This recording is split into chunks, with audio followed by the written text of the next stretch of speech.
Andijonda ishlab chiqarilgan nom ostida, brend ostida biz Qirg'iziston davlatining Jalolobod shahriga tashrif buyurdik. Шахлаган Салиева Өзбекстандын Андижан облусуна келген ишкер айымдардын бири.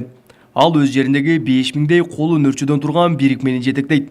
Бүгүнкү жарманкеге ошол кол өнөрчүлөрдүн эмгектерин алып келген. Mahsulotlarimiz mebellari, mana qo'g'ichoqlar, musiqa asboblari, yog'och o'ymakorimiz mahsulotlari bilan bo'lib 200 million so'mlik narsa bilan tashrif buyurdik o'zimizning pulga va hozirgi kunga kelib mana mebellarimiz barchasi sotilib bo'ldi.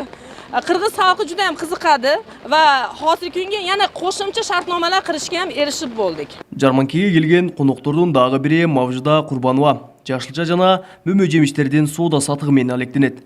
Анын белгилөөсүндө Жалалотта дегеле Кыргызстанда өндүрүлгөн продукцияларда сапат жогору. Jalolobod o'zini mana shirinlik fabrikasi deymizmi, shu fabrikada ishlab chiqarilgan mahsulotlar bilan tanishib chiqdik.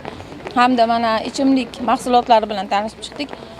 100% tabiiylikka yaqinroq deb aytsa bo'ladi bemalol. Өзбекстандан чоң жүк ташуучуна кол өнөрчүлүк буюмдары, жашылча жемиштер жана кийим-кечилер келген. Ал эми атамекендик өндүрүүчүлөр да өз продукцияларын жарманкеге койушкан. Аларды сатып алууга жамгыр жааганына карабай, келгендер арбын болду. Men көбүнчө эле жашылча жемиштерди алдым. Арзан, кыйла эле айырма бар экен, жакшы. Анан жанагындай эме товарларын да алдым. Салыштырмалуу кыйла эле арзан. Жакшы. Өкмөттүн Жалалабад облусундагы өкүлчүлүгүнөн билдиришкендей, эки өлкөнүн ишкер айымдары ортосунда бир топ келишимдерге кол коюлары күтүлүүдө. Ошондой эле алдыда ишкерлерден турган делегация Өзбекстанга барышы мүмкүн.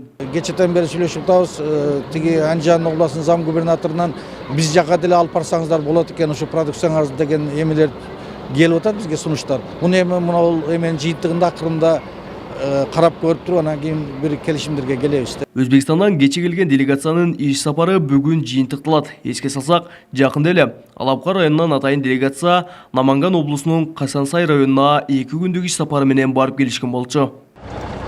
Кабылбек Очконбай уулу, Тынчбек Долдаев, Жалалабад облусу.